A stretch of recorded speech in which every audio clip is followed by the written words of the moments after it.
Assalamualaikum warahmatullahi wabarakatuh.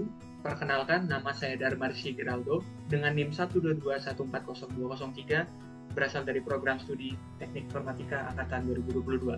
Hari ini saya akan mempresentasikan proposal tugas akhir saya yang berjudul Rancang Bangun Sistem Informasi, Manajemen Tugas, dan Jadwal Kuliah Berbasis Web dengan Pendekatan Agile dan Prinsip Human Centered Design. Di sini, saya memilih Pak Aidil Afriansyah sebagai dosen pembimbing 1 dan Pak Muhammad Habib Al-Ghifari sebagai dosen pembimbing 2. Di dalam penelitian ini memiliki latar belakang, yaitu perkembangan teknologi tidak hanya memberikan dampak signifikan dalam bidang pendidikan, tetapi juga teknologi menjadi sarana untuk memperoleh informasi dan juga dapat menjadi alat bantu berbagai aktivitas akademik. Bagi mahasiswa, proses pembelajaran intensif menjadi salah satu tantangan dalam mengelola waktu.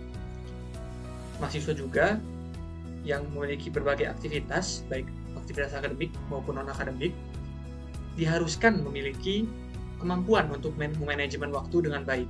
Namun kenyataannya masih banyak mahasiswa yang kesulitan dalam mengelola waktu. Oleh karena itu,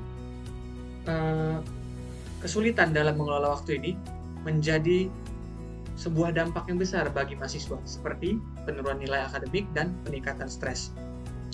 Lalu, penelitian ini memiliki 4 rumusan masalah. 1. Bagaimana merancang sistem informasi pengingat jadwal dan tugas kuliah yang efektif untuk mahasiswa. 2. Bagaimana membuat UI/UX yang mudah dipahami oleh mahasiswa. 3. Bagaimana pendekatan agile dan prinsip human-centered design dapat diterapkan dalam perancangan sistem informasi. 4. Bagaimana sistem informasi ini dapat membantu mahasiswa dalam mengelola jadwal dan tugas kuliah. Penelitian ini juga memiliki 4 tujuan, yaitu 1. Merancang sebuah sistem informasi pengingat jadwal dan tugas kuliah yang dapat digunakan oleh mahasiswa dengan mudah. 2. Menghasilkan desain UI/UX yang sesuai dengan kebutuhan pengguna. 3. Menerapkan pendekatan agile dan prinsip human-centered design dalam pengembangan sistem informasi agar pengembangan dapat berjalan baik. Dan terakhir, memberikan solusi yang dapat membantu mahasiswa dalam mengelola jadwal dan tugas kuliah. Penelitian ini juga memiliki 4 batasan masalah. 1. Pengembangan sistem hanya mencakup perancangan UI/UX dan implementasi front-end. 2. Sistem hanya berfokus pada fitur manajemen dan tugas kuliah. 3. Metode pengembangan yang digunakan adalah pendekatan agile dan prinsip human-centered design. Dan terakhir, penelitian ini dilakukan pada lingkungan kampus ITERA. Berikut adalah tinjauan pustaka. Penelitian ini menggunakan 5 studi literatur dari penelitian terdahulu yang dapat dikaitkan atau dijadikan referensi untuk penelitian ini. Lalu, penelitian ini juga memiliki 4 landasan teori utama, yaitu ada pendekatan agile yang mengutamakan kelincahan, fleksibilitas, dan kecepatan. Lalu 2, human-centered design yang memastikan sistem informasi dapat memenuhi kebutuhan pengguna.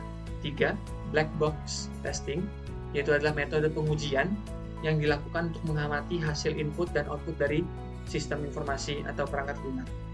Lalu juga ada sistem usability scale atau SUS yang menjadi sebuah metode evaluasi yang digunakan untuk mendapatkan hasil perhitungan sampel yang dapat dijadikan sebuah pertimbangan dalam menentukan layak atau tidaknya sistem informasi ini.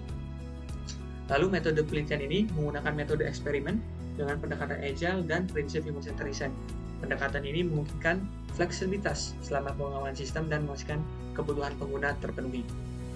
Lalu, penelitian ini memiliki alur penelitian, yaitu pertama ada pengumpulan data. Setelah pengumpulan data, itu dilakukan dengan wawancara. Nah, setelah pengumpulan data, baru kita masuk ke metode agile, yaitu pertama ada konsep. Lalu kedua ada inception. Nah, di inception ini karena di dalamnya adalah merancang sebuah desain, maka akan digabungkan dengan human-centered design yang memiliki 3 tahap, yaitu ada inspiration, ideation, dan implementation. Lalu setelah itu maka akan lanjut lagi ke metode agile. Lalu di rancangan sistem kami di sini juga memiliki use case diagram, yaitu di sini ada 1 user saja, yaitu mahasiswa yang dapat melakukan login atau daftar akun juga bisa.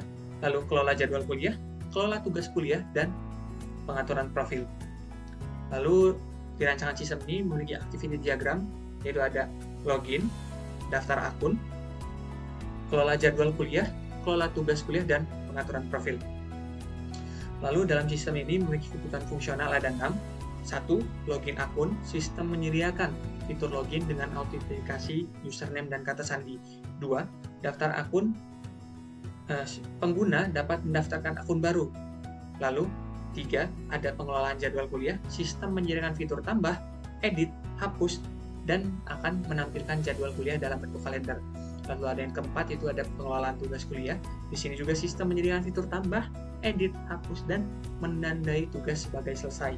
Dan daftar tugas akan ditampilkan berdasarkan deadline. Lalu juga ada pengingat yang kelima, ada pengingat otomatis. Sistem dapat mengirimkan notifikasi kepada pengguna tentang jadwal dan tugas yang akan datang. Lalu yang terakhir, ada pengaturan profil. Pengguna dapat mengatur profil pengguna seperti upload foto, ubah username, atur tanggal lahir, dan lain-lain. Lalu sistem ini juga memiliki 5 kebutuhan non-fungsional, yaitu ada 1. Performance. Sistem dapat memuat halaman dalam waktu kurang dari 3 detik. Lalu ada usability. Sistem memiliki antarmuka yang intuitif dan mudah digunakan. Lalu yang ketiga ada portability. Sistem ini harus kompatibel dengan berbagai browser modern seperti Chrome, Microsoft Edge, Firefox, dan lain sebagainya. Lalu ada reliability. Sistem mampu menangani kegagalan dengan memberikan pesan kesalahan yang jelas kepada pengguna. Yang terakhir, security. Sistem menyimpan kata sandi pengguna dalam format transkripsi. Lalu berikutnya ada rancangan antarmuka sistem.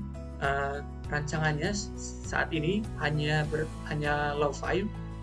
Nah, yaitu ada daftar akun, login, dashboard, dan jadwal kuliah. Lalu selanjutnya juga ada input jadwal kuliah, tugas kuliah, input tugas kuliah, dan pengaturan profil.